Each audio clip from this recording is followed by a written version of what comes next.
Good afternoon बच्चों। कैसे हो आप लोग? करें स्टार्ट आज की क्लास। बच्चों, रेवेन्यू रिसीट्स अपन लोग पढ़ रहे हैं और रेवेन्यू के दो बच्चे होते हैं, एक टैक्स रेवेन्यू और एक नॉन टैक्स रेवेन्यू। कल की क्लास आपको गवर्नमेंट बजट की कम और टैक्सेशन की ज्यादा लगी होगी, बिकॉज हमने किसके बारे में ही पढ़ा है? टैक्सेशन के बारे में ही पढ़ा है। किसके बारे में पढ़ा है? टैक्सेशन के बारे में, कि टैक्स क्या होता है और टैक्स के कितने बच्चे होते हैं। दो बच्चे होते हैं, पहला डायरेक्ट टैक्स, दूसरा इनडायरेक्ट टैक्स। यस और नो? अच्छा, दोनों के दोनों जो कलेक्शन होते हैं गवर्नमेंट के, वो रेवेन्यू नेचर के होते हैं। किस नेचर के होते हैं? Why revenue. Why revenue, because उनसे ना ही तो गवर्नमेंट की, बोलो, ना ही तो गवर्नमेंट की, ना ही तो गवर्नमेंट की लाइबिलिटी बढ़ती है और ना ही गवर्नमेंट की असेट्स घटती है। से यस और नो? हाँ जी, ऐसे ही होता है ना। अच्छा बिल्कुल बच्चों, एक दूसरा भी बच्चा होता है रेवेन्यू का, वो होता है नॉन टैक्स रेवेन्यू। कौन सा होता है? Non tax revenue. और नॉन टैक्स रेवेन्यू क्या होता है, जो हमें आज पढ़ना है? बहुत सिंपल, बहुत आसान। जो टैक्स से नहीं है कलेक्शन, वो कौन सा रेवेन्यू है? वो नॉन टैक्स रेवेन्यू है गवर्नमेंट का। और ये भी किसी नेचर का होता है, रेवेन्यू रिसीट्स वाली नेचर का होता है, बिकॉज इसमें भी क्या होता है, ना ही तो लाइबिलिटी बढ़ती है और ना ही असेट्स कम होती है। और इसके कितने बच्चे होते हैं? 9 बच्चे। कितने बच्चे? 9। दो नहीं, 9। चलो देखते हैं। Non tax revenue refers to the receipts. ये वो रिसीट्स होती है गवर्नमेंट की from all sources other than those of tax receipts. Other than those of tax receipts, वो सारा कलेक्शन जो किससे अलग हुआ हो? टैक्स से अलग हुआ हो, मतलब जो टैक्स से नहीं हुआ हो, वो क्या है? Non tax revenue. The main sources of non tax revenue are, first one is interest, and the second one is profits and dividend, and the third one is fees, and then licence fees, उसके बाद fines and penalties, उसके बाद escheats, gifts and grants, forfeiture, and the last one is special assessment. Naman भैया, क्या क्या है ये? हमारे को याद हो भी जाएंगे कि नहीं हो भी जाएंगे? बच्चों पक्की पक्की बात है कि याद हो ही जाएंगे, मैं हूं ही इसलिए। First one is interest. First one is interest. बच्चों, गवर्नमेंट, सेंट्रल गवर्नमेंट की बात कर रहे हैं। किसकी बात कर रहे हैं? सेंट्रल गवर्नमेंट की। सेंट्रल गवर्नमेंट बहुत सारी पार्टीज को लोन देती है, जिनमें से खासकर कौन होती है? State government. क्या होती है? अरे नमन भैया, वो याद आया हमें। हाँ, वो जो तुमने रिकवरी कराई थी लोन की, तो वो तो क्या होती है? कैपिटल रिसीट्स होती है। क्या होती है? यहाँ कहाँ तुम इसमें पढ़ा रहे हो आप रेवेन्यू रिसीट्स में? बेटा वो तो क्या होती है? बोलो, वो तो कैपिटल रिसीट्स होती है, रिकवरी ऑफ लोन जो गवर्नमेंट ने देके रखे थे। लेकिन उन लोन के ऊपर सेंट्रल गवर्नमेंट को जो इंटरेस्ट मिलेगा, क्या मिलेगा? इंटरेस्ट मिलेगा। इंटरेस्ट मिलेगा। वो इंटरेस्ट तो किस नेचर का होगा? रेवेन्यू नेचर का होगा, वो कैपिटल नेचर का नहीं है। बात समझ में आती है? बिकॉज जैसे ही गवर्नमेंट को क्या मिलता है? इंटरेस्ट मिलता है, ना ही तो उससे लाइबिलिटी बढ़ती, ना ही उससे असेट्स कम होती। से यस और नो? तो मुझे बताओ, जो गवर्नमेंट को इंटरेस्ट मिला, जो गवर्नमेंट ने लोन दे के रखे थे, वो इंटरेस्ट किस नेचर का होगा? रेवेन्यू नेचर का। किस नेचर का? Revenue nature. पढ़ा दूं क्या? चलो देखते। Government receives interest on loans. Government interest receive करती है जो उसने लोन देके रखे हैं, given by it to state government, union territories यानी कि यूटीज, प्राइवेट एंटरप्राइजेस को भी लोन देके रखते हैं वो, एंड द जनरल पब्लिक। किसको? जनरल पब्लिक को। आगे क्या बोल रहे हैं? Interest is an important source of non tax revenue. Interest एक इंपॉर्टेंट सोर्स होता है किसका? क्योंकि जो गवर्नमेंट ने लोन देके रखे हैं, उन पे गवर्नमेंट को इंटरेस्ट मिलता ही है। ठीक है ना? और बड़ी अमाउंट में मिलता है। छोटे मोटे चिल्लू पिल्लू लोन देके तो रखे नहीं होंगे, बड़े लोन देके रखे होंगे।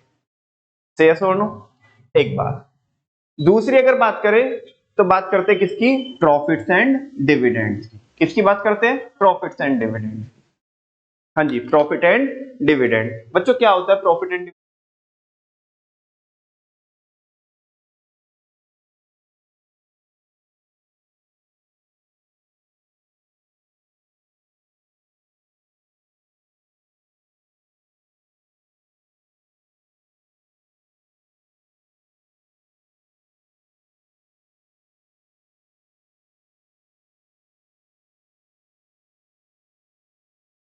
क्या होता है आप बता सकते हो मेरे को?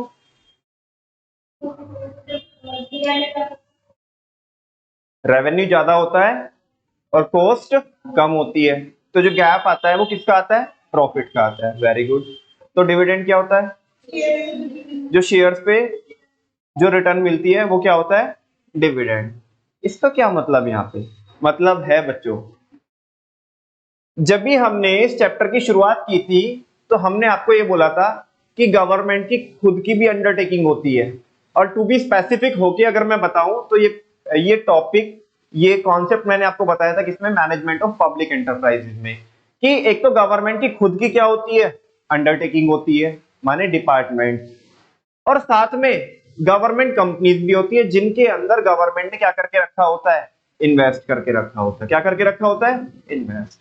अब ध्यान से सुनना बच्चों, जो गवर्नमेंट के खुद के डिपार्टमेंट होते हैं, जैसे रेलवे, रेलवे चलाती है सरकार, पोस्टल डिपार्टमेंट हो गया, तो उनसे गवर्नमेंट को प्रॉफिट आता है। क्या आता है? प्रॉफिट। वो बात अलग है कि प्रैक्टिकली रेलवे से कोई प्रॉफिट नहीं आता, रेलवे लॉस मेकिंग है, बिकॉज वो सोशल वेलफेयर के लिए चलाई जाती है। किसके लिए चलाई जाती है? जो भी रेलवे को प्रॉफिट आता है वो गुड्स के कैरेज से आता है। जो मालगाड़ी होती है ना, मालगाड़ी, उस वाले सेगमेंट में तो रेलवे प्रॉफिटेबल है, बाकी जो लोगों को इधर से उधर फेंक के आती है उसमें क्या नहीं है? प्रॉफिटेबल नहीं है। और मजे की अगर मैं आपको बात बताऊं तो कभी देखना, आपने रेलवे के टिकट देखे होंगे, कभी आपने रिजर्वेशन कराई हो तो उन पे लिखा रहता है कि गवर्नमेंट मात्र 67% ही जो कॉस्ट है वो आपसे क्या करती है? चार्ज करती है। प्रॉफिट की तो छोड़ो बात, जो कॉस्ट है उसका भी खाली कितना ही चार्ज करती है? 67%। एक बात बताओ बेटा, जब गवर्नमेंट ओवरऑल कॉस्ट का, रेलवे को रन करने की जो कॉस्ट आती है, उसका, उस कॉस्ट का ही आपसे 2/3 क्या करेगी? मात्र क्या करेगी? कलेक्ट करेगी। तो लॉस में तो रहेगी ना। सही सुनो। अच्छा, लेकिन फिर भी हम यहाँ पे क्या पढ़ रहे हैं कि मान लिया वो जो लोगों को इधर से उधर फेंक के आती है, और वो जो मालगाड़ी होती है, कभी मालगाड़ी मतलब वो जो गुड्स को कैरेज करती है उसका प्रॉफिट इतना हो जाए कि वो किसको सुपरसीड कर दे? पैसेंजर वाला जो सेगमेंट है, और वो हमारे को क्या है? गवर्नमेंट को वो रिटर्न आए, वो जो एक्स्ट्रा जो सरप्लस जो पैसा बचे, उस प्रॉफिट की बात की जा रही है। किसकी बात की जा रही है? अच्छा मुझे बताओ, अगर गवर्नमेंट को ये प्रॉफिट आएगा तो ये गवर्नमेंट के लिए रेवेन्यू रिसीट्स होगी कि कैपिटल रिसीट्स?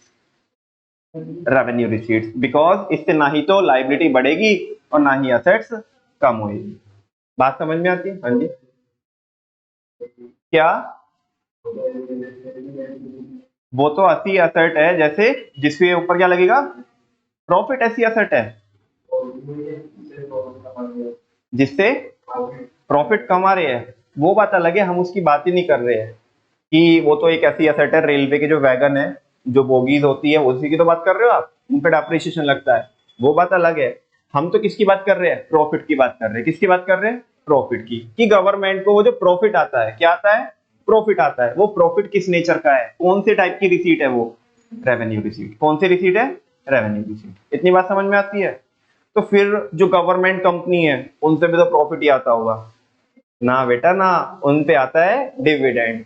प्रॉफिट आता है गवर्नमेंट कंपनी को, मतलब मेरे एग्जांपल में प्रॉफिट आएगा गवर्नमेंट कंपनी को, और बिकॉज उस कंपनी की शेयर होल्डिंग, कम से कम शेयर होल्डिंग 51% किसके पास है?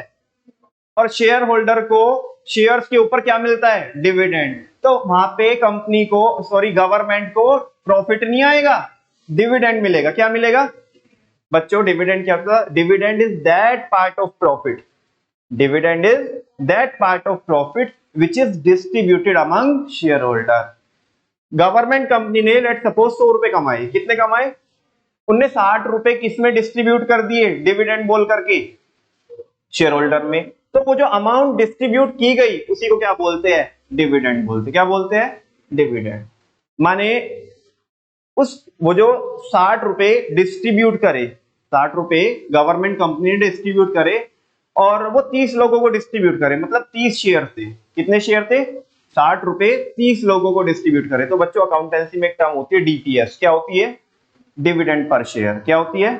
Dividend per share. मैं आपको पूछना चाहता हूं कि एक इंसान के हिस्से में कितना डिविडेंड आएगा एक शेयर पे? एक शेयर पे 60 रुपए डिस्ट्रीब्यूट करें और 30 शेयर्स पे हुए, कितने पे हुए? 30 शेयर्स पे, तो डीपीएस कितना रहेगा? 2 रुपए। कैसे निकाला आपने DPS? Dividend divided by number of share, number of share, number of shareholder नहीं, number of share. Number of shareholder में गड़बड़ हो जाएगी, माने एक शेयर होल्डर के पास ऐसे भी तो हो सकता है 2 शेयर हो, 5 शेयर हो, बात समझ में? तो नंबर ऑफ शेयर, यस और नो। अच्छा बच्चों, प्रॉफिट का एक और हिस्सा भी होता है जो कंपनी ने डिस्ट्रीब्यूट नहीं करा। 60 रुपए तो बांट दिए, कमाए कितने थे? 100 रुपए, तो 40 कहां गए? उसको बोलते हैं रिटेन्ड अर्निंग। क्या बोलते हैं? Retained earning. जो कंपनी ने रोक के रख लिया पैसा, जो कंपनी ने रोक के रख लिया, बांटा नहीं, उसे बोलते हैं रिटेन्ड अर्निंग। बात समझ में आती है? तो ये तो कंपनी की हो जाएगी, किसकी हो जाएगी? नो बेटा नो, ये इक्विटी शेयर होल्डर की रहेगी रिटेन्ड अर्निंग भी। अब ये क्या कॉन्सेप्ट होता है? ये अलग ही कहानी है, ये अलग ही कहानी है। आधे बच्चों को ऐसा लगता होगा जो कंपनी ने पैसा रोक के रख लिया वो तो कंपनी का हो गया, नहीं, उसके ऊपर भी किसका ही अधिकार है? इक्विटी शेयर होल्डर का। वो आपको ओवर द पीरियड पता चल जाएगा, जैसे ही आप बिजनेस भी पढ़ते जाओगे और अकाउंटेंसी भी पढ़ते जाओगे तो आपको पता पड़ेगा कि रिजर्व्स एंड सरप्लस जो होते हैं, मतलब रिटेन्ड अर्निंग जो होती है रिजर्व्स एंड सरप्लस के अंदर आती है। बैलेंस शीट में आपने हेडिंग देखी होगी इक्विटी एंड लायबिलिटीज, देखिए? अच्छा तुम अभी नए बच्चे हो। हाँ जी, तो इक्विटी एंड लायबिलिटीज करके हेडिंग होती है, उसके अंदर डिफरेंट टाइप की शेयर कैपिटल होती है। देन एक हेडिंग आती है रिजर्व्स एंड सरप्लस, उसके अंदर क्या होते हैं? जनरल रिजर्व्स होते हैं, है ना, और बाकी दूसरे रिजर्व्स होते हैं, तो वो उसका पार्ट बनती है, वो आपको बाद में पता पड़ेगा। फिलहाल मेरा तो जो एरिया है, मेरी तो जो ज्यूरिसडिक्शन है, केवल आपको यही बताना था कि प्रॉफिट क्या होता है और डिविडेंड क्या होता है। प्रॉफिट गवर्नमेंट को कहां से मिलता है और डिविडेंड कहां से मिलता है? तो बताओ, गवर्नमेंट कंपनी से गवर्नमेंट को प्रॉफिट मिलता है, बोलो हाँ, बोलो हाँ। डिविडेंड मिलता है, तो प्रॉफिट कहां से आता है? प्रॉफिट आता है डिपार्टमेंटल अंडरटेकिंग से। किससे आता है? नमन भैया, नमन भैया, अब पकड़े जाओगे आप। एक सवाल हम आपसे पूछेंगे, ये बताओ, ये बताओ, जो डिपार्टमेंटल अंडरटेकिंग होती है उन पे डिविडेंड क्यों नहीं मिलता? वहां से डिविडेंड क्यों नहीं आता गवर्नमेंट को, वहां पे प्रॉफिट क्यों आता है? बोलो ना हाँ। बिकॉज वो तो गवर्नमेंट के खुद के डिपार्टमेंट है, वहां पे कोई शेयर्स इशू नहीं हुए हुए, वो तो खुद के डिपार्टमेंट है, खुद के डिपार्टमेंट है। गवर्नमेंट पैसा खर्ची करती है, रेवेन्यू आता है, और रेवेन्यू अगर ज्यादा हुआ कॉस्ट से तो प्रॉफिट आएगा। लेकिन डिविडेंड आता है गवर्नमेंट कंपनी से, माने पीएसयू से। किससे? पीएसयू से, बिकॉज वहां पे कम से कम कितनी इन्वेस्ट करके रखी है? 51% हमने शेयर होल्डिंग अपने पास रखी है और इन्वेस्टमेंट करके रखी है, या दूसरे शब्दों में ऐसे कह सकते हैं हम, उस गवर्नमेंट कंपनी। ठीक है ना? चलो देखते हैं। Government earns profit through it's department. बोल दिया उसने कि गवर्नमेंट क्या करती है? प्रॉफिट अर्न करती है। किससे? अपने डिपार्टमेंट से, like Indian railway and post office. And dividend from public sector undertaking. Dividend किससे आता है? लाइक भेल, GAIL, SAIL, BSNL, ONGC etcetera. ONGC oil and natural gas corporation of India. बात समझ में आ रही है आपको? हाँ जी, चलो जब आपने पूछा एक को तो बाकी का भी, बाकी के लिए भी बता ही दो आपने। ठीक है ना? भेल बताओ। Bharat heavy electricals limited. GAIL, gas authority of India limited. तीसरा SAIL, steel authority of India limited. BSNL, Bharat Sanchar Nigam limited. ONGC, oil and natural gas corporation of India. ठीक है ना? ऐसे और भी तमाम बहुत सारी पीएसयूज है, जैसे आपकी एनटीपीसी है, एमटीएनएल है, और वो हम इंडियन इकोनॉमिक डेवलपमेंट में उसकी चर्चा करेंगे। ठीक है ना? It earns profit from the sale proceeds of product of such department. मुझे नहीं समझा क्या बोला, पहले तो यही नहीं समझा सेल प्रोसीड्स क्या होता है। ओहो हो, ये तो हमें याद आ रहा है, ये तो हमने कहीं पढ़ा है, sale proceed. Very good. Sale proceeds किसको बोलते हैं? हाँ वेरी गुड, रेवेन्यू को, है ना? Cell proceed is the another name of revenue. ये हमने बचपन में पढ़ा था जब आप नन्हे मुन्ने बच्चे थे। ठीक है ना? रेवेन्यू। अब बताओ ये लाइन का मतलब क्या हुआ? It earn profit from the sale proceeds of product. जो रेवेन्यू किससे आता है? सेल प्रोसीड मतलब रेवेन्यू। सेल प्रोसीड को भी चलो समझा देता हूं। सेल प्रोसीड, जो सेल करके जो प्रोसीड्स आए, जो कलेक्शन हुआ, और उसी को ही तो क्या बोलते हैं? रेवेन्यू। तो सेल प्रोसीड का मतलब रेवेन्यू। तो ये प्रॉफिट कमाती है किससे? जो प्रोडक्ट, जो डिपार्टमेंट है, डिपार्टमेंट के जो प्रोडक्ट है उनको बेच करके जो कलेक्शन हुआ उससे क्या आता है, प्रॉफिट आता है। क्या आता है, profit. Government also gets dividend, government को क्या भी मिलता है, डिविडेंड भी मिलता है from its investment in other companies, जो दूसरी कंपनीज में क्या करके रखी है, इन्वेस्टमेंट करके रखी है। बात समझ में आती है। नेक्स्ट है बच्चों फीस। हाँ जी, गवर्नमेंट क्या करती है, बहुत सारे आपको रजिस्ट्रेशन प्रोवाइड कराती है। क्या प्रोवाइड कराती है, रजिस्ट्रेशन। अगर आपको कोई एक्टिविटी ऑपरेट करनी है उसके लिए आपको लाइसेंस की जरूरत, मतलब सॉरी परमिशन की जरूरत होती है। किसकी जरूरत होती है, परमिशन की जरूरत होती है, ठीक है ना। या आपको कोई अपना स्टेटस दिखाना हो, जैसे कि मैंने आपको पहले ही बताया था कि आपको मूल निवास प्रमाण पत्र बनवाना है अपना, डोमिसाइल जिसको बोलते हैं, या आपके मम्मी पापा का आपको इनकम सर्टिफिकेट बनाना है। क्या बनाना है, इनकम सर्टिफिकेट बनाना है। या गवर्नमेंट क्या करती है, और भी जैसे जीएसटी का रजिस्ट्रेशन करती है। क्या करती है, मतलब आपको जीएसटी के पोर्टल पे रजिस्टर करना पड़ेगा, तो उन सब की क्या होती है, फीस होती है। क्या होती है, फीस होती है। तो गवर्नमेंट जो आपको सर्विसेज प्रोवाइड करा रही है, क्या प्रोवाइड करा रही है, सर्विसेज प्रोवाइड करा रही है। और सर्विसेज को प्रोवाइड करने के लिए जो गवर्नमेंट की कॉस्ट लगी है, क्या लगी है, उस कॉस्ट की रिकवरी करती है in the form of fees. तो वो भी गवर्नमेंट के लिए क्या है, रेवेन्यू रिसीट्स। क्या है, क्योंकि ना ही तो उससे कोई लायबिलिटी बढ़ रही है और ना ही कोई असेट्स कम हो रही है। बात समझ में आती है, चलो देखते हैं। Fees refer two charges imposed by the government, ये वो चार्जेस होते हैं जो गवर्नमेंट इंपोज करती है to cover the cost of services provided by it. जो गवर्नमेंट आपको सर्विसेज प्रोवाइड कराती है और उसकी कॉस्ट को रिकवर करने के लिए आपसे एक जो नॉमिनल क्या लेती है, चार्जेस लेती है। बात समझ में आ रही है, उसको बोलते हैं फी। Such services are generally in the public interest and fee are paid by those who receive such services। कह रहे ये सारी जो सर्विसेज प्रोवाइड कराती है गवर्नमेंट, वो पब्लिक इंटरेस्ट में, जनरल इंटरेस्ट में प्रोवाइड कराती है।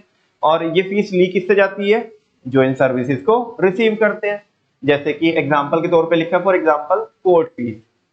आपको क्या करना है, कोई केस क्या करना है, इंस्टीट्यूट करना है। क्या करना है, कोई केस इंस्टीट्यूट करना है, किसमें, कोर्ट में। तो मतलब मैंने क्या बोला, मैं तो हिंदी में बोलता हूँ, आपको कोर्ट में केस दाखिल करना है, उसको इंग्लिश में बोलते हैं, लॉ की लैंग्वेज में बोलते हैं इंस्टीट्यूट करना। क्या करना, या और भी सिंपल शब्द बोलूं तो केस फाइल करना। क्या करना, अब केस फाइल करने के लिए एक नॉमिनल फीस देनी पड़ेगी आपको। क्या देनी पड़ेगी, नॉमिनल मतलब बहुत चिल्लू पिल्लू सी, ठीक है ना, नाम मात्र के लिए फीस देनी पड़ेगी आपको। क्योंकि वो क्या है बेसिकली, हालांकि मतलब जो हमारी जुडिशियरी सिस्टम होता है वो ऑल टुगेदर डिफरेंट होता है ना, लेकिन उसे मेंटेन करना पड़ता है। तो उसकी क्या निकालने के लिए, मतलब वो जो जजेस की सैलरी जाती है, पूरा एडमिनिस्ट्रेशन होता है, वो निकालने के लिए तो कोर्ट फीस लगती है। रजिस्ट्रेशन फी हो जीएसटी, जीएसटी के लिए आपने क्या दी, रजिस्ट्रेशन फीस दी। और भी मैंने आपको एग्जांपल बताया, डोमिसाइल आपने बनवाया, इनकम सर्टिफिकेट बनवाया आपने, वगैरह वगैरह बहुत सारी चीजें। अभी तक हमने कितने पढ़े, तीन। कौन कौन, पहला interest, profit and dividend, fees, इसी के साथ वाला लाइसेंस फी, इसी का भाई बंधु है लाइसेंस फी, ठीक है ना। अभी क्या होता है, एक शब्द अभी थोड़ी देर पहले मैंने बोला था, वो मेरे को मतलब गलती से निकल गया, साथ में मैंने बीच में बोल दिया, कोई चीज की परमिशन लेने के लिए, वो परमिशन लेने वाला वो पॉइंट ये है, लाइसेंस फी। अगर हमें कोई एक्टिविटी परफॉर्म करनी होती है और उसका हमें एक्सक्लूसिव राइट चाहिए, क्या चाहिए, एक्सक्लूसिव राइट चाहिए, तो उसके लिए गवर्नमेंट से परमिशन लेनी होती है। क्या लेनी होती है, परमिशन लेनी होती है, उसको बोलते हैं बेटा लाइसेंस फी। क्या बोलते हैं, जैसे आपने क्या लेना है, आपने बेसिकली गन, वेपन रखने का क्या लेना है, लाइसेंस लेना है आपको, ठीक है ना। या आपने देखा होगा कि कोई एक एक्टिविटी को रन करने के लिए हमें परमिशन की जरूरत होती है। जैसे लेट सपोज आपको मेडिकल स्टोर चलाना है, क्या चलाना है, तो ऐसे नहीं चला सकते मेडिकल स्टोर, पहले आपको क्या लेना पड़ेगा, लाइसेंस लेना पड़ेगा। क्या लेना पड़ेगा, या कोई ऐसी कोई सेंसिटिव एक्टिविटी है जो आपको रन करनी है, लेट सपोज आप कोई केमिकल फैक्ट्री चलाना चाहते हो, तो केमिकल फैक्ट्री को लाइसेंस लेने की जरूरत पड़ेगी। तो गवर्नमेंट लाइसेंस कब देगी, जब तुम क्या लोगे, परमिशन लोगे। और परमिशन कैसे दी जाएगी, विटामिन एम दे करके, से यस और नो, तो ये होती है लाइसेंस फी, ठीक है ना। तो it is a payment charge by the government, ये वो पेमेंट होती है जो गवर्नमेंट चार्ज करती है to grant permission for something, किसी चीज की अगर आपको क्या देनी है, परमिशन देनी है, तो उसके लिए जो पैसा चार्ज करती है वो होती है licence fee. What is the difference between fee and licence fee, हाँ जी, वो तो जो सर्विसेज प्रोवाइड करा रही है आपको, उसकी कॉस्ट को रिकवर करने के लिए जो नॉमिनल चार्जेस आपसे लिए जाते हैं वो तो होती है क्या, फी। लेकिन आपको कुछ क्या चाहिए, परमिशन चाहिए। क्या चाहिए, परमिशन। तो उसके लिए जो चार्ज गवर्नमेंट लेती है वो होती है licence fee. For example licence fee paid for permission of keeping a gun, आपको एक वेपन रखना है, और डीएल ड्राइविंग लाइसेंस आपको बनवाना है, और to obtain a national permit for a commercial vehicle the person has to pay the permit fee. वो कह रहे हैं अगर आपको क्या लेना है, ऑल इंडिया परमिट लेना है, एआईपी मैंने बोला था ना, वो ट्रक वगैरह पे लिखा रहता है एआईपी ऑल इंडिया परमिट। तो अगर आपको क्या लेना है, वो परमिट लेना है, तो आपको क्या करना पड़ेगा, लाइसेंस फी पे करनी पड़ेगी। बात समझ में आती है। नेक्स्ट है बच्चों fines and penalties. Fines and penalties, what is the difference between fines and penalties, जल्दी बताइएगा क्या होता है।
मैं एक्सपेक्ट कर ही सकता हूँ कि ड्यू समझते होंगे कि ड्यू हो गई मतलब, हाँ आज उसकी क्या है, मतलब लास्ट डेट है, वो ड्यू होता है, ठीक है ना, कि वो ड्यू हो गया, अभी तो पेमेंट करना ही है, और आपने उसको भी क्रॉस किया तो फिर उसके ऊपर क्या लगेगी, पेनल्टी। जैसे बच्चों अभी दोनों के एग्जांपल देता हूँ, आपने रेड लाइट जंप करी, क्या करी, तो आपने क्या किया बोलो, आपने रूल ब्रेक किया है, तो रूल ब्रेक किया है तो क्या लगेगा, फाइन लगेगा, तो ये कलेक्शन गवर्नमेंट में होता है। दूसरा, आपने टाइम पे टैक्स जमा नहीं कराया, टाइम पे क्या नहीं कराया, टैक्स जमा नहीं कराया, तो उसके ऊपर आपको क्या लगेगी, पेनल्टी लगेगी। क्या लगेगी, पेनल्टी। बात समझ में आ रही है आपको। या गवर्नमेंट के और भी स्टैट्यूटरी ड्यूज है, कोई भी आपने कोई ड्यूज क्या नहीं कराए, टाइमली डिपॉजिट नहीं कराए, तो फिर आपको विद पेनल्टी क्या करने पड़ेंगे, वो डिपॉजिट कराने पड़ेंगे, ठीक है ना। तो फाइन और पेनल्टी में फर्क समझ में है। चलो, they are those payments, they refer to those payments which are imposed on law breaker, जो लॉ ब्रेक करते हैं। For example fine for jumping red light और penalty for non payment of tax, ठीक है ना। नोट में लिखा है fines are different from taxes as the former. Former मतलब, फॉर्मर तुम्हें कैसे पता पड़ा, जिसके ऊपर मतलब हमेशा इसका मतलब ये रहेगा फॉर्मर का, जिसके ऊपर फाइन लगा। तो फिर फॉर्मर का मतलब है जो पहले लिखा हुआ है, यहाँ पे फॉर्मर का मतलब है क्या लिखा हुआ है, जो पहले लिखा हुआ है। फॉर्मर का मतलब पहले वाला। यहाँ पे दो चीजों का जिक्र हुआ है बच्चों, किसका जिक्र हुआ है, मैं फाइन और पेनल्टी की बात नहीं कर रहा हूं, मैं फाइन और टैक्सेस की बात कर रहा हूं। फाइन और टैक्स में क्या होता है, डिफरेंस होता है। अब वो क्या होता है डिफरेंस, वो बता रहा है। एज द फॉर्मर, फॉर्मर कौन, जो पहले लिखा हुआ है, पहले कौन लिखा है, fine. Fine is levied to maintain law and order. फाइन क्यों लगाया जाता है, ताकि लॉ एंड ऑर्डर मेंटेन, वरना तो कल चल के सब रेड लाइट क्या करेंगे, जंप करेंगे, एक्सीडेंट हो जाएगा। यस और no. Whereas the latter, ये तो बता ही दो यार अब। लेटर मतलब जो बाद में लिखा हुआ है, लेटर, ठीक है ना। Is impose to generate revenue, वो क्यों लगाया जाता है, टैक्स क्यों लगाया जाता है, ताकि रेवेन्यू जनरेट कर सके। कोई टैक्स देके कोई ऐसा आपने कुछ गलती नहीं की, कोई आपने जुर्म नहीं किया कि जिस वजह से आपके ऊपर टैक्स लगाया जा रहा है, वो तो गवर्नमेंट को भाई पूरे देश को क्या करना है, मेंटेन करना है, चलाना है देश को। जो बेसिक एक्टिविटीज है वो क्या करनी है, कैरी ऑन करनी है। दैट्स व्हाई किसकी इंपोजिशन होती है आपके ऊपर, टैक्सेशन की। बात समझ में आ रही है। तो पहले वाला क्यों लगाया जाता है, पहले वाला कौन, फाइन, ताकि लॉ एंड ऑर्डर मेंटेन रहे। लेकिन ये जो बाद में लिखा हुआ है टैक्स, ये क्यों लगाया जाता है? हाँ जी, फाइन में और पेनल्टी में और फाइन में और टैक्सेस में फर्क समझ में आता है आपको? बिल्कुल सही बात है। नेक्स्ट है बच्चों एस्टीट्स। अभी तक तो पिद्दी पिद्दी चल रहे थे, ये कुछ नया होगा आपके लिए। हाँ जी, ये कुछ क्या होगा? नया होगा। एस्टीट्स क्या होती है? अब ध्यान से सुनना। एक बंदा है और उनने शादी नहीं कराई। क्या नहीं कराई? ना ही उसके कोई बच्चे हैं, प्रॉपर्टी बहुत अंधाधुंध है। तो ये सुनो, बढ़िया। ए तुम क्यों बुरी नजर डाल रहे हो उसकी प्रॉपर्टी के ऊपर, नालायको? रुको, अभी गवर्नमेंट पिक्चर में आती है। एक बंदा है जिसके पास बहुत प्रॉपर्टी है। क्या है? बहुत प्रॉपर्टी है। अब देखो, ना ही तो उसका कोई लीगल हायर है। लीगल हायर समझते हो? HEIR, वारिस, लीगल हायर। ठीक है ना? बाय डिफॉल्ट वारिस कौन होता है? जो बच्चे होते हैं वही कौन होते हैं? वारिस होते हैं। बात समझ में आ रही है?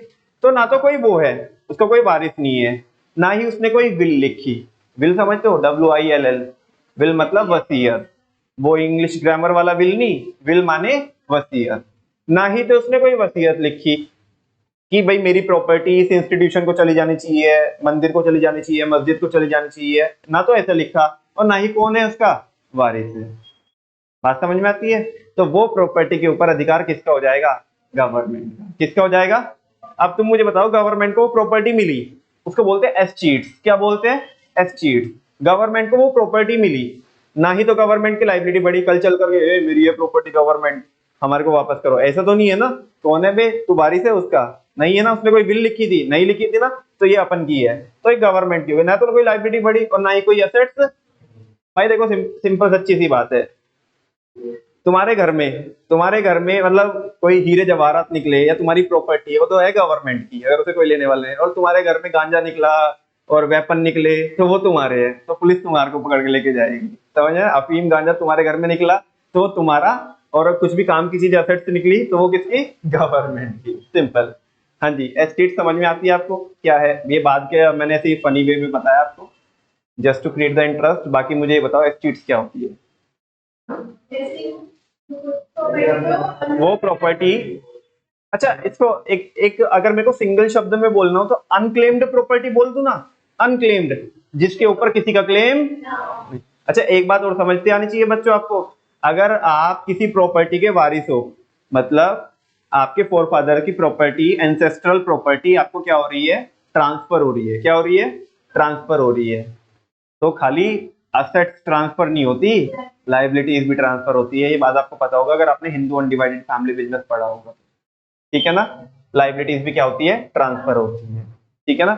खैर, इनको हम अनक्लेम्ड प्रॉपर्टी बोल सकते हैं कि जिसके ऊपर किसी का क्लेम नहीं है, वो किसकी है? गवर्नमेंट। मतलब मोदी जी क्या बोल रहे हैं? भाई जो किसी की नहीं है वो मेरी है, मतलब आ जाओ, जो किसी की नहीं है वो मेरी है, मैं सबको संभाल लूंगा। अनक्लेम्ड प्रॉपर्टी की बात कर रहा हूँ नालायक हो। किसकी बात कर रहा हूँ? प्रॉपर्टी की। Unclaimed property, it refers to the claim of the government. ये गवर्नमेंट का वो क्लेम होता है किसके ऊपर? On the property. किसके ऊपर? किसकी प्रॉपर्टी? ऑफ अ पर्सन, उस इंसान की प्रॉपर्टी के ऊपर गवर्नमेंट का ये वो क्लेम होता है। हु डाइज, जो मर जाता है, without leaving behind any legal higher, जिसका कोई लीगल वारिस नहीं होता। और ना ही उसने क्या लिखी है? हाँ, ना ही कोई उसने विल लिखी है, कोई वसीयत लिखी है। हाँ, फिर लाइबिलिटी भी क्या करेगी उसकी? गवर्नमेंट पे करेगी। अगर असेट्स ट्रांसफर होगी तो उसकी लाइबिलिटी भी क्या करेगी? लेकिन एक बात बताओ, देखो, माने अगर किसी इंसान की लाइबिलिटी क्या है? ज्यादा है, और असेट्स क्या है? कम है। गवर्नमेंट क्या कर देगी? गवर्नमेंट उस पर क्लेम नहीं ठोकेगी अपना। गवर्नमेंट छोड़। ठीक है ना? फिर लोगों को जिसकी लाइबिलिटी ना करे, तुम्हें आपस में क्या कर लो? इसे बांट लो। भाई सिंपल सी बात है। माने अगर तुम भी हो, आज कल चल करके मान लिया कोई तुम्हारा पड़ोसी है, उसको कोई लीगल वारिस नहीं है, उसने विल भी नहीं लिखी। ठीक है ना? तुम पहुंच गए अपना दावा ठोकने के लिए, कह रहे जी प्रॉपर्टी हमारी, हमारे पड़ोसी है, हमने केयर करी इनकी। बाद में तुम्हें पता पड़ा इसकी तो नालायक की लाइबिलिटी क्या थी? ज्यादा है, और असेट क्या है? कम है। तो तुम बोल नहीं नहीं जी, पड़ोसी थे, बस पड़ोसी तक ही ठीक थे। और कुछ नहीं है। इंसान अपना वहां पे देखता है जहाँ पे फायदा होता है, वो चीज देखता है।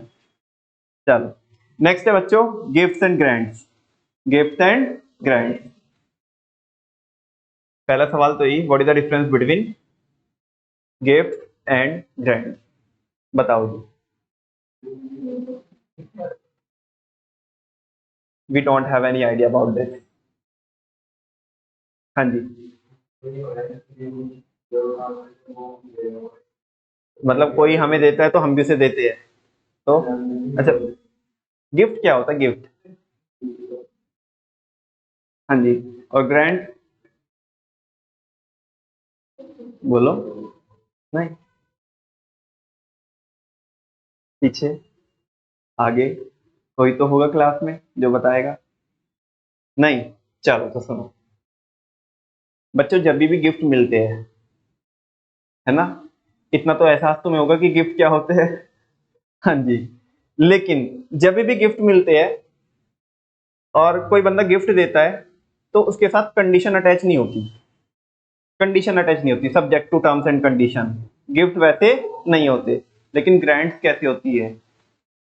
Grants are subjected to terms and condition. Naman भैया कुछ भी समझ में नहीं है, आपने क्या बोला, बताता हूं। अभी मान लिया कोई बालाजी यात्रा निकलनी है,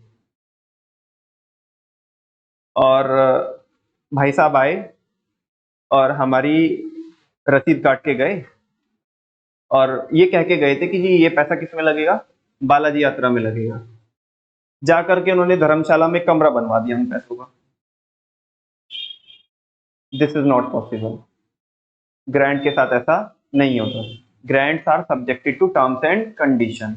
आपने कहा हमें पैसा चाहिए, दोनों में एक चीज कॉमन होती है, वो भी बताऊंगा अभी। आपने कहा कि हमें पैसा चाहिए और इस चीज के लिए चाहिए, तो वो ही चीज करनी पड़ेगी उन पैसों से, तो क्या है, ग्रांट है।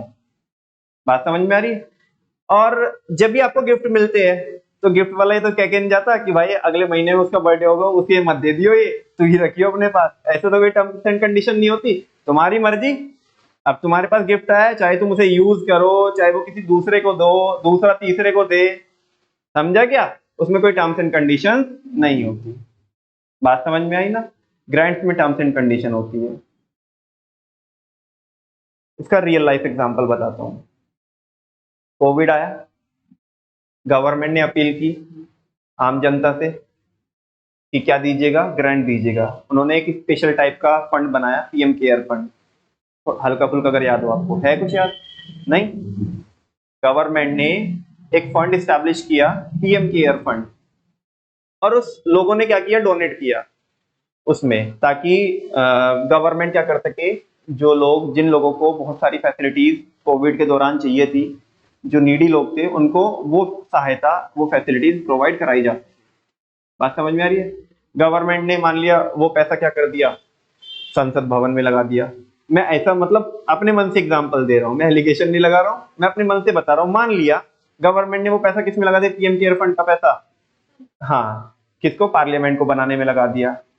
तो बताओ ऐसा प्रैक्टिकली पॉसिबल है या नहीं है? नहीं, बिकॉज ग्रांट के साथ क्या अटैच होती है, टर्म्स एंड कंडीशन। वो जिस लिए दी गई है उसी लिए यूज की जाएगी। अदरवाइज सामने वाला आके अपना, क्या पता वो बालाजी वाले, बालाजी यात्रा वाले वो ऐसे बोलते कि जी भाई साहब हमें कमरा बनना है धर्मशाला में, और हमें क्या चाहिए, डोनेशन चाहिए, क्या चाहिए, क्या पता हम ना देते, क्या पता हम ना देते। समझ में आ रही है ना बात? तो जो ग्रांट्स होती है उसका पैसा वो जिस लिए मांगा है, जिस पर्पज के लिए मांगा है, उसी में लगना चाहिए।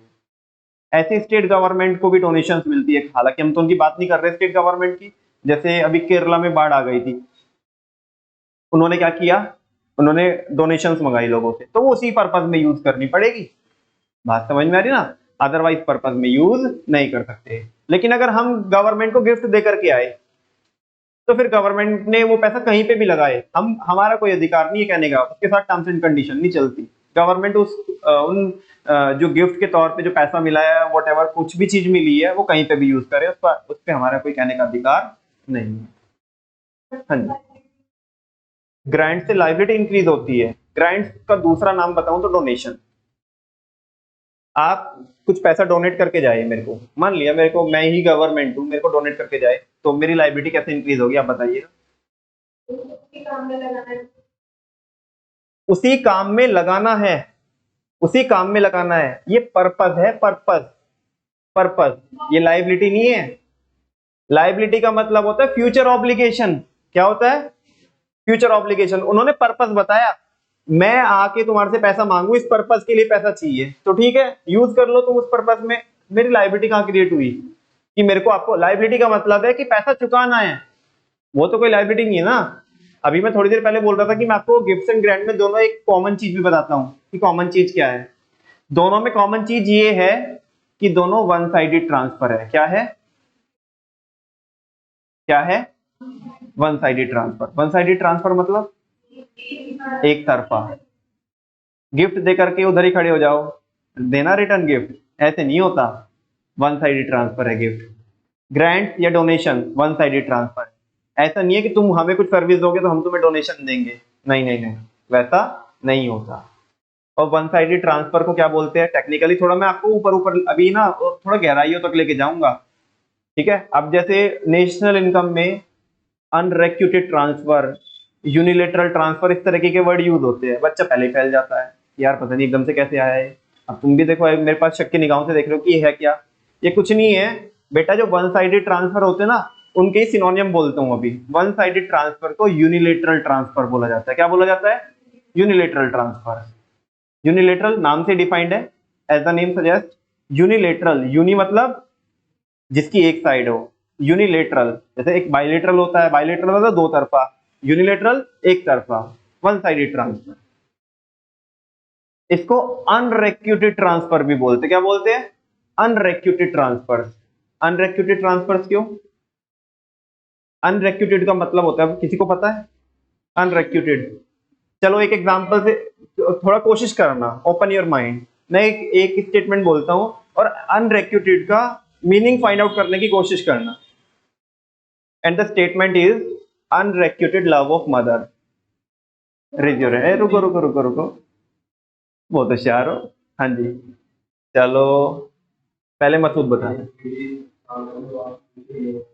Very good. दूसरे क्या बोल? जिसमें कोई भी रिटर्न की उम्मीद ना हो, जिसे पे ऑफ नहीं कर सकते। वेरी गुड, तीनों बच्चे बहुत अच्छे से बोल रहे हैं।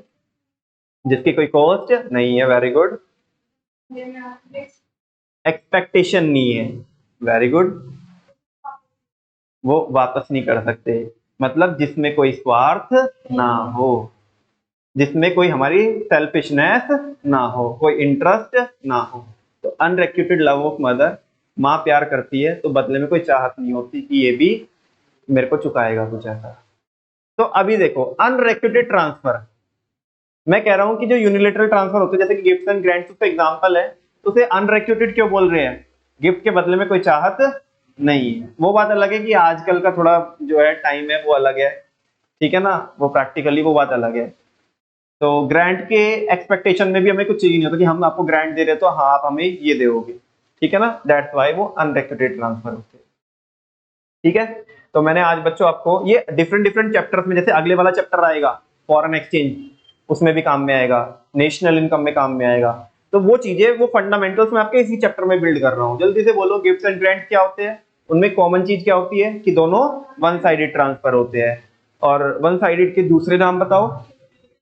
Unilateral transfer, unrequited transfer. क्या बोलते हैं? Unrequited transfer. बात समझ में आ रही है? अच्छा, और उनमें डिफरेंस क्या है गिफ्ट्स एंड ग्रांट्स में? गिफ्ट के साथ कोई कंडीशन अटैच नहीं होती, जबकि ग्रांट्स में कंडीशन अटैच होती है। चलो देखते हैं। Government receives gifts and grants from foreign government and international organisation. Government को क्या मिलते रहते हैं? गिफ्ट्स एंड ग्रांट्स मिलते रहते हैं। किससे? फॉरेन गवर्नमेंट से मिल सकते हैं और इंटरनेशनल ऑर्गेनाइजेशन से भी मिलते रहते हैं। Sometimes individuals and companies also voluntarily provide grants to the government। कई बार जो इंडिविजुअल्स होते हैं, आप और हम, जैसे मैंने पीएम केयर फंड की बात करी, एंड कंपनीज, कंपनी जैसे रिलायंस हो गए, टाटा ग्रुप हो गया, आपके ये हो गए आदित्य बिरला ग्रुप हो गया, और भी जो बड़े बड़े ग्रुप्स है, ये क्या देते हैं गवर्नमेंट को गिफ्ट्स एंड ग्रांट्स देते रहते हैं। ऑल्सो वॉलंटरीली, वॉलंटरीली का मतलब, हाँ बोल चुके हो आप, अच्छे से बोलो और तेज आवाज में बोलो। वॉलंटरीली, अपने मन से, अपनी इच्छा से, जबरदस्ती नहीं, अपने मन से, अपनी इच्छा से, वॉलंटरीली, ठीक है ना। Sometimes individuals and companies also voluntarily provide grants to the government. बात समझ में आती है? Such grants are not a fix source of revenue. कह रहे हैं कि इस तरह की ग्रांट जो होती है वो फिक्स सोर्स ऑफ रेवेन्यू नहीं है गवर्नमेंट का, मतलब ये रिकरिंग नहीं है। क्या मुंह उठा करके रोज ग्रांट लेने के लिए आ जाएंगे, आज ये कर रहे हैं आज वो कर रहे हैं? तो एक काम करो ना, हमें ही अपने घर में डालो, हमारे बीवी बच्चे तुम ही पाल लेना, जो पैसा आ रहा है वो तुम ही सब ले लेना। ग्रांट बोल बोल के बार बार क्यों लेते हो? वो तो कभी कभी जरूरत पड़ेगी ना। माने कोविड आया तो जरूरत पड़ी, या गवर्नमेंट को कोई बड़ा अभियान चलाना है ना, साफ सफाई का स्वच्छ भारत अभियान चलाना है, तो उसके लिए मोदी जी ने अपील करी, तो कभी कभी होगा ना। ऐसे डेली का डेली कोई ना मुंह उठा के आ जाएंगे डोनेशन दे दो, नहीं होगा ना। दैट्स व्हाई वो बोल रहा है such grants are not a fixed source of revenue. किसके लिए? बिल्कुल, बिल्कुल सही बात है बेटा। और रेवेन्यू रिसीट्स के अंदर बहुत सारी चीजें हैं, बहुत सारी चीजें हैं। रेवेन्यू जो रिसीट्स होती है वो रिकरिंग नेचर की होती है। किसकी नेचर की होती है? रिकरिंग नेचर की। अब उसमें एक एक्सेप्शन है कि जो ग्रांट्स होती है वो फिक्स सोर्स ऑफ रेवेन्यू मिलेगी गवर्नमेंट को, लेकिन फिक्स सोर्स नहीं है कि आती ही रहेगी, है ना। गिफ्ट, गिफ्ट के लिए नहीं बोल रहे, गिफ्ट तो आते रह सकते हैं, फाइन्स एंड पेनल्टीज आते ही रहेंगे, लेकिन जो ग्रांट है वो फिक्स सोर्स ऑफ रेवेन्यू नहीं है। हालांकि रेवेन्यू रिसीट्स और रेवेन्यू रिसीट्स रिकरिंग नेचर की होती है, but this is considered as an exception because ये फिक्स सोर्स नहीं है। जब जरूरत पड़ेगी जिस पर्पस से, तभी तो मैंने बताया ना, वो डिफरेंस बताना जरूरी था गिफ्ट और ग्रांट में, तो समझ में आएगा कि ग्रांट स्पेसिफाइड पर्पस के लिए ली जाती है, उसमें टर्म्स एंड कंडीशन अटैच होती है, वो कोई फिक्स सोर्स नहीं है किसका? रेवेन्यू का। And are generally received during crisis. और ये गवर्नमेंट को कब ही रिसीव होती है? क्राइसिस के दौरान, जैसे कि कोई वॉर हो गया, फ्लड आ गई, अर्थक्वेक आ गया, एक्सेट्रा एक्सेट्रा, कोई भी नेचुरल कैलेमिटी हो गई। यस और no? Are you getting my point? Next है बच्चों फॉर फीचर। क्या है? Forfeiture. वैसे तो ये वर्ड आपको बहुत सताने वाला है अकाउंटिंग जब आप पढ़ोगे। कंपनी अकाउंटिंग चालू की क्या आपने अभी? नहीं ना, अभी तो पार्टनरशिप पढ़ रहे हो ना। कंपनी अकाउंटिंग में तो बहुत ज्यादा वर्ड ये यूज होगा, लेकिन जिस सेंस में ये वर्ड वहां पे यूज होता है, यहाँ पे उस सेंस में ये वर्ड यूज नहीं होगा, ठीक है ना। अभी मैं वो तो नहीं बताऊंगा आपको, क्योंकि नहीं बता सकता, उसके लिए तो प्रॉपर आपके अकाउंट्स वाले सर बताएंगे कि फॉर फीचर का मतलब क्या होता है। हाँ जी, फिलहाल यहाँ पे देखो बच्चों, आपने और मैंने कॉन्ट्रैक्ट किया। क्या किया? कॉन्ट्रैक्ट किया।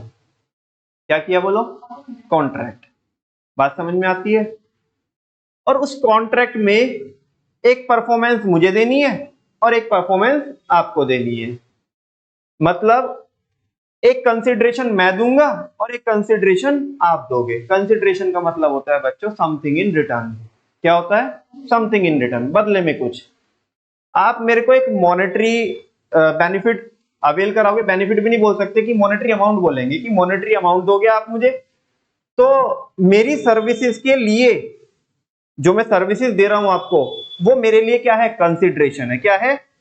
लेकिन आप जो मॉनेटरी अमाउंट दोगे उसके कंसिडरेशन में आपको क्या मिलेगा? मेरी सर्विसेज मिलेगी। और ऐसा हमारा कॉन्ट्रैक्ट हुआ है। क्या हुआ है? कॉन्ट्रैक्ट हुआ है कि over the period of time मैं आपको 12th का सिलेबस पढ़ाऊंगा, यस और नो, और आप मेरे को एक मॉनेटरी कंसिडरेशन दो। लेकिन हुआ यूं कि हमने बीच में कॉन्ट्रैक्ट तोड़ दिया। क्या तोड़ दिया? मतलब ऐसे डाउट मत करना, मैं एग्जांपल के तौर पे समझा रहा हूं आपको, ठीक है ना। एक बारी के लिए फील करो मैं भग गया। इस चीज को बोलते हैं बच्चे लोगों ब्रीच ऑफ कॉन्ट्रैक्ट। क्या बोलते हैं? Breach of contract. कॉन्ट्रैक्ट को जब एक पार्टी कोई तोड़ देती है तो उसको बोलते हैं कि ब्रीच ऑफ कॉन्ट्रैक्ट। बात समझ में आई? अच्छा, अब क्योंकि ये जो कॉन्ट्रैक्ट तोड़ा मैंने, आपने मेरे को घसीटा किसमें? कोर्ट में। ए नमन भैया, देखेंगे हम आपको कहां पे देखेंगे? कोर्ट में देखेंगे। बिकॉज हमारा क्या हुआ है? कॉन्ट्रैक्ट हुआ है। क्या हुआ है? कॉन्ट्रैक्ट। बात समझ में आती है? अच्छा, ध्यान से सुनो, आपने केस फाइल किया, उसके लिए क्या देनी पड़ेगी? फी। वो भी गवर्नमेंट के लिए क्या है? रेवेन्यू रिसीट है। क्या है? रेवेन्यू रिसीट है। अब कोर्ट ने मेरे को ऑर्डर किया कि ये बच्चों को मेंटली टॉर्चर हुआ है, इनका हरासमेंट हुआ है, और मेरे ऊपर क्या लगाई है? एक पेनल्टी लगाई है। क्या लगाई है? कि ये पेनल्टी जमा कराओ। आप क्या कराओ? और ये और ऑर्डर दिया साथ में, वो तो मॉनेटरी पेनल्टी मेरे से ली, और साथ में बोला इन बच्चों का क्या कराओ? सिलेबस पूरा कराओ। बात समझ में आती है? तो अभी वो जो सिलेबस पूरा करो उस पर तो आ नहीं रहे, वो तो हमारे यहाँ पे कोई काम का नहीं है। वो जो बोला ना कि जो पेनल्टी लगाई है आपके ऊपर, वो पेनल्टी किसको जाएगी? गवर्नमेंट के ट्रेजरी में जाएगी। किस में जाएगी? मुझे बताओ, गवर्नमेंट के लिए क्या है? रेवेन्यू है। लाइबिलिटी बढ़ गई, असेट घट गई? नहीं, तो वो क्या है? रेवेन्यू रिसीट है, और उसी को बोलते हैं, उस अमाउंट को बोलते हैं फॉर फीचर। क्या बोलते हैं? For feature. बात समझ में आई? चलो देखते हैं। बच्चों बाकी चीजें तो नॉर्मल चल रही है, और हल्का फुल्का जो आपको पता नहीं है वो डिफरेंसेस मैं बता रहा हूँ आपको। लेकिन दो टर्म अभी तक ऐसी हुई होगी शायद जो आपने जिंदगी में भी पहली बार ही सुनी होगी, एक तो एस्चीट्स और दूसरा फॉरफीचर। एम आई राइट और रॉन्ग? हाँ जी, चलो देखते हैं फॉरफीचर। ये देखो ना, कॉन्ट्रैक्ट तोड़ दिया हमने। क्या तोड़ दिया? कॉन्ट्रैक्ट तोड़ दिया। और यही क्या है? Forfeiture. These are in the form of penalties. These are in the form of penalties. आप तो ऐसे अगर हम ऐसा कॉन्ट्रैक्ट तोड़ते हैं तो आप तो दुखी होगे, लेकिन कुछ लोग बहुत खुशी मतलब उनको खुशी होगी कुछ लोगों को, ठीक है ना? हाँ, वो बहुत बेसब्री से इसी चीज का इंतजार कर रहे हैं। हाँ जी, खैर, These are in the form of penalties. These are in the form of penalties. ये किसकी फॉर्म में होते हैं? पेनल्टीज की फॉर्म में होते हैं। That are imposed by the court. जो कौन लगाती है? ये पेनल्टी कौन इम्पोज की होती है? कोर्ट। फॉर किस लिए? For non compliance of order, for non compliance of order और नॉन फुलफिलमेंट ऑफ कॉन्ट्रैक्ट। मेरे को समझा सकते हो दोनों शब्दों में? बेटा यहां पे देखो और लिखा है, और या तो इसलिए और या तो इसलिए। हाँ जी, नॉन कंप्लायंस ऑफ ऑर्डर ना बेटा ना, ऐसे नहीं है, ऐसे कोई ना होता है। हाँ जी, ये तो आप तुक्का बिढ़ा रहे हो। हाँ जी, non fulfilment of contract, bracket में लिखा ब्रीच। क्या ऑर्डर? कौन से वाले ऑर्डर? जो, तो वो तो इसमें आ गया ना, नॉन फुलफिलमेंट ऑफ कॉन्ट्रैक्ट में आ गया ना। अभी जैसे आप, अभी मैंने आपसे, हालांकि अभी तक कोई कॉन्ट्रैक्ट नहीं हुआ हमारा फॉर्मली, क्योंकि रजिस्ट्रेशन फॉर्म तो फिल नहीं किया ना अभी आपने। हाँ जी, हाँ, तो जैसे वो रजिस्ट्रेशन फॉर्म हम क्या कर लेंगे? फिल कर लेंगे, फिर हम किस में आ जाएंगे? लीगल लायबिलिटी में आ जाएंगे। बात समझ में आ रही ना? फिर मैं भी बन जाऊंगा और आप भी बन जाएंगे, लेकिन ऐसा अभी तक कोई कॉन्ट्रैक्ट नहीं हुआ। हाँ जी, तो वो तो आ जाएगा नॉन फुलफिलमेंट ऑफ कॉन्ट्रैक्ट में, कि ब्रीच ऑफ कॉन्ट्रैक्ट, कि एक बार कॉन्ट्रैक्ट होने के बाद वो कॉन्ट्रैक्ट, या तो अच्छा खाली एक बात और सुन लो, खाली मेरे एंड से ही ब्रीच नहीं हो सकता, आपके एंड से भी क्या हो सकता है? ब्रीच हो सकता है ना? माने कोई वाहियात बच्चा हुआ, कौन हुआ? वाहियात बच्चा, कि पढ़ के गया और फीस नहीं दी, तो उसके एंड से भी तो क्या हुआ? ब्रीच ऑफ कॉन्ट्रैक्ट हुआ कि नहीं हुआ? तो वैसा भी हो सकता है। खैर, उसकी तो हम बात ही नहीं कर रहे। फिलहाल मेरा जो पूरा का पूरा फोकस है वो इस पे नॉन कंप्लायंस ऑफ ऑर्डर पे।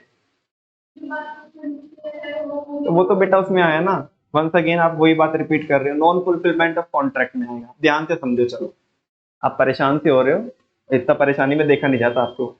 सुनो, नॉन कंप्लायंस ऑफ ऑर्डर का मतलब है कि कोर्ट ने जो बोला तुमने वो नहीं किया, कोर्ट ने जो बोला तुमने वो नहीं किया, उसके लिए एक और चार्ज लगाया कोर्ट ने। समझो बात, कोर्ट ने बोला नमन भैया इन बच्चों का सिलेबस पूरा करके दो और एक पेनल्टी जमा कराओ।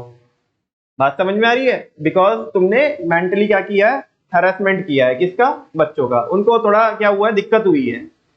बात समझ में आ रही है ना? उनका कहीं ना कहीं जो मेंटल ऑर्डर है वो डिसऑर्डर में आ गया, तो दैट्स व्हाई उनको बहुत ऐसा धक्का सा लगा कि तुमने बीच में ही क्या कर दी? क्लासेस बंद कर दी, ठीक है ना, वादे करके।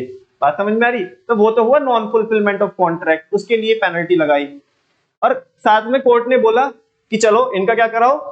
सिलेबस पूरा कराओ। ठीक है, मैं सुन के आ गया, पेनल्टी जमा करा दी और क्या नहीं कराया? सिलेबस कंप्लीट नहीं कराया। बात समझ में आ रहा है? कर लेंगे अपने आप। तुमने फिर क्या किया? कोर्ट का दरवाजा खटखटाया, ठीक है ना, और जाके रोने लगे। सर सर देखो ना, नमन भैया ने क्या ही नहीं कराया, सिलेबस पूरा नहीं कराया। आपके ऑर्डर को भी नहीं मान रहे हैं, आपके ऑर्डर को भी नहीं मान रहे हैं। इसको पता टेक्निकली क्या बोलते हैं लॉ की लैंग्वेज में? इसको बोलते हैं कंटेम्प्ट ऑफ कोर्ट। क्या बोलते हैं? जज साहब, नमन भैया ने क्या किया है? कंटेम्प्ट ऑफ कोर्ट किया है। क्या किया है? मतलब हिंदी में बोले तो कोर्ट की तौहीन करना, कोर्ट की अवमानना करना। वास्तव में जैसे अभी हाल फिलहाल का अगर मैं आपको प्रैक्टिकली बताऊं तो एसबीआई को सुप्रीम कोर्ट ने कुछ करने बोला था, कि आपको इलेक्टोरल बॉन्ड्स का डेटा है कि स्पेसिफाइड डेज के अंदर देना है, और उन्होंने उस टाइम पीरियड के अंदर नहीं दिया, उल्टा एक पिटीशन लगाई कि जी हमें तो 136 और 35 दिन के आसपास का टाइम चाहिए, है ना। फिर सेंट्रल उसने सुप्रीम कोर्ट ने क्या बोला कि देखो वैसे तो तुमने हमारी बात मानी नहीं है, इस बार तो हम तुम्हारे ऊपर क्या नहीं चला रहे हैं, कंटेम्प्ट ऑफ कोर्ट का केस नहीं चला रहे हैं। बात समझ में आ रही है ना। और जहां पे एसबीआई ने 136 दिनों की डिमांड की थी, सुप्रीम कोर्ट ने बोला अगले 24 घंटे के अंदर अंदर, अगले 24 घंटे के अंदर अंदर आपको क्या करना पड़ेगा, डेटा देना पड़ेगा। और देखो मजे की बात, जो बंदा मतलब जो ऑर्गेनाइजेशन 136 दिनों के अंदर की डिमांड कर रहा था कि हम उतने में डेटा देंगे, एक दिन के अंदर अंदर डेटा दे दिया सारा। बात समझ में आ रही है। अच्छा, तो मैं यहाँ पे क्या समझाना चाहता हूँ उसको, वो कंटेम्प्ट ऑफ कोर्ट, या उसको बोलते हैं नॉन कंप्लायंस ऑफ ऑर्डर। बात समझ में आई। दोनों में फर्क समझ में आ रहा है। ऐसे नहीं मैं उड़ा रहा हूँ कुछ भी बोल रहा हूँ कि हाँ ठीक है चलो ये गुड्स के लिए सर्विसेज के लिए हाँ ठीक है तुम ऐसे समझ लो, ऐसा नहीं है। वो प्रॉपर समझो। नॉन कंप्लायंस का मतलब होता है कि फॉलो नहीं करना। किसको फॉलो नहीं करना, ऑर्डर को। ऑर्डर कौन देगा यहाँ पे, किसका कंटेक्स्ट क्या चल रहा है, कोर्ट। कोर्ट ने अगर कोई ऑर्डर दिया है, तुमने उसको कंप्लाई, उसका पालन नहीं किया है, या तो इसलिए जो चार्जेस या पेनल्टीज लगाई आपके ऊपर वो फॉरफीचर है, या ये किस लिए भी हो सकती है, नॉन फुलफिलमेंट ऑफ कॉन्ट्रैक्ट, जो आपने कॉन्ट्रैक्ट फुलफिल नहीं किया। बात समझ में आती है। हाँ जी बच्चों, 8 हेडिंग्स अपन लोग पढ़ चुके हैं, एक बार ये आप रिवाइज करा दोगे। फर्स्ट वन इज इंटरेस्ट, दूसरा प्रॉफिट एंड डिविडेंड, तीसरा फीस, चौथा लाइसेंस फीस, वेरी गुड। हाँ जी एस्टीट्स, गिफ्ट एंड ग्रांट। पहले से एक बार फाइन एंड पेनल्टी हो गया। फाइन एंड पेनल्टी के बाद क्या था, एस्टीट्स पहले था ना, और फिर फाइन एंड पेनल्टी, और फिर गिफ्ट एंड ग्रांट, और फिर forfeiture, and the last one is special assessment. Special assessment, special assessment. सुनो बच्चों, हुआ यूं कि हमारी एक प्रॉपर्टी थी, हमारी एक प्रॉपर्टी थी, और उस प्रॉपर्टी के बगल से गवर्नमेंट ने हाईवे निकाल दिया। क्या निकाल दिया, ओ माय गॉड, ये तो बहुत अच्छा हुआ, लेकिन बदकिस्मती हमारी कि वो प्रॉपर्टी हमने पहले ही बेच दी। मतलब मैं प्रैक्टिकल एग्जांपल बता रहा हूं अपने केस में, ठीक है। हाँ जी, एक प्रॉपर्टी हमारी 100 बीघे की प्रॉपर्टी, ठीक है ना। ये तुम्हारा मैपल से स्कूल है, उसके आगे गढ़ी एक गांव पड़ता है, बिल्कुल ऑन रोड, ठीक है ना, बिल्कुल हाईवे पे। आज से 20 साल पहले बहुत मतलब ऐसे फ्री फंड में ही, आज की टर्म से फ्री फंड में ही, मतलब शायद मैं ना पढ़ा रहा होता आज तुम्हें यहाँ पे। हाँ जी, तो वो प्रॉपर्टी बेच दी। उसके बाद मतलब बेचने के बाद वो वहां पे क्या निकला, हाईवे निकला। जो प्रॉपर्टी फ्री के भाव बेची, आज वो प्रॉपर्टी की कीमत अरबों खरबों रुपए की है, अरबों खरबों रुपए की है, बिल्कुल ऑन रोड, और पूरी एक साथ 100 बीघा। 100 बीघा समझते हो कितना होती है, ठीक है ना। अच्छा, खैर मेरे को कॉन्सेप्ट समझाना है। तो वो प्रॉपर्टी, और प्रॉपर्टी के साइड से क्या निकल गया, हाईवे निकल गया, या गवर्नमेंट ने उधर आसपास एयरपोर्ट अनाउंस कर दिया। क्या अनाउंस कर दिया, जैसे ग्रेटर नोएडा वगैरह में हुआ, या स्टेडियम अनाउंस कर दिया। क्या अनाउंस कर दिया, यहाँ पे स्टेडियम बनेगी, या रेलवे स्टेशन, मेट्रो स्टेशन, इस टाइप से। और जैसे ही अनाउंस हुआ और वो बनना चालू हुई वो प्रॉपर्टी जो गवर्नमेंट ने अनाउंस की, तो मेरी प्रॉपर्टी के रेट हाई फाई, कोई मतलब ठिकाना ही नहीं है, कोई ठिकाना। जैसे मैं भी बताऊं आपको, अयोध्या के अंदर आप थोड़ा देखोगे, प्रैक्टिकली बता रहा हूँ ये मैं आपको, अयोध्या के अंदर जैसे ही राम मंदिर अनाउंस हुआ और बनना चालू हुआ, तो कोई ठिकाना नहीं है वहां पे प्रॉपर्टी के रेट। जो प्रॉपर्टी ऐसा मतलब 5 लाख रुपए की है, वो उसका कोई ठिकाना नहीं है, 5 करोड़ की बिक जाए, वो 15 करोड़ की बिक जाए, कोई ठिकाना नहीं है। ऐसे में जो लोकल्स होते हैं, लोकल लोग होते हैं, उनके लिए बड़ी दिक्कत हो जाती है। बिकॉज बाहर के लोग आकर के क्या करते हैं, इन्वेस्ट करते हैं, जैसे होटल्स बनाना है या बाकी दूसरी चीजें क्या करनी है, खोलनी है वहां पे, ठीक है ना। तो वो लोग तो पैसा डाल देते हैं, लोकल्स के लिए दिक्कत हो जाती है। मैं क्या बता रहा हूँ, वो प्रॉपर्टी गवर्नमेंट की वो प्रॉपर्टी बनाने से मेरी प्रॉपर्टी के रेट बढ़ गए। अब गवर्नमेंट आ गई अपना कटोरा लेकर के, देख तेरी जमीन कितने की थी, मात्र 20 लाख रुपए की। कितने की थी, 20 लाख रुपए की। कोई पूछ नहीं रहा था आज कितने की है ये प्रॉपर्टी, कह रहा जी 200 करोड़ रुपए की है। कितने की है, 200 करोड़ रुपए की। अब एक काम कर, इस जितनी तेरी वैल्यू बढ़ी है उसका एक पोर्शन वो गवर्नमेंट बताएगी कि इतना portion 10%, 5%, what ever the amount will be, मुझे से कोई फर्क नहीं पड़ता, वो इधर अपने खजाने में डाल दे, उसको बोलते हैं स्पेशल असेसमेंट। क्या बोलते हैं? Special assessment. अब इन पिक्चर से कुछ आइडिया लगा सकते हो आप। हाँ जी, उधर वो स्टेडियम बन गया, इधर वो, उधर ये हाईवे निकल गया। बात समझ में? वैसे बच्चों एक बात बताऊं आपको कि जैसे आप बोल रहे हो तो मैं उस बात पे बता रहा हूँ।